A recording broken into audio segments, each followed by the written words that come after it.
பார்க்கவே ரொம்ப ஆக்ரோஷமாக இருக்கிற இது பேர் பச்சோந்தி கிடையாது மக்களே. பச்சோந்தின்னு தப்பாக நினைக்கிறாங்க நிறைய பேர். இது பேர் பச்சோந்தி இல்லை, இது ஒரு பல்லி வகையை சேர்ந்ததுங்க. இது நம்ம நாட்டில் கிடையாது, அமெரிக்காவில் தான் அதிகமாக வந்து இருக்குது.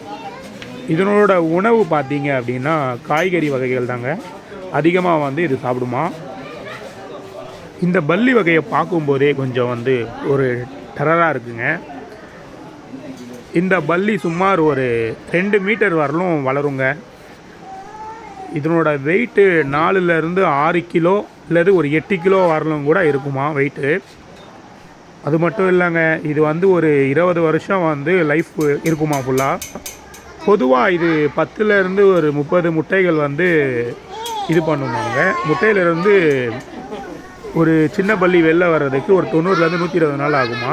இந்த பல்லியை பற்றி நம்ம இன்னும் முழுசாக தெரிஞ்சுக்கணுன்னா அடையாறில் இருக்க ஸ்னேக் பார்க்கு தாங்க போகணும். இந்த வீடியோ நம்ம அங்கே தான் ஷூட் பண்ணோம்.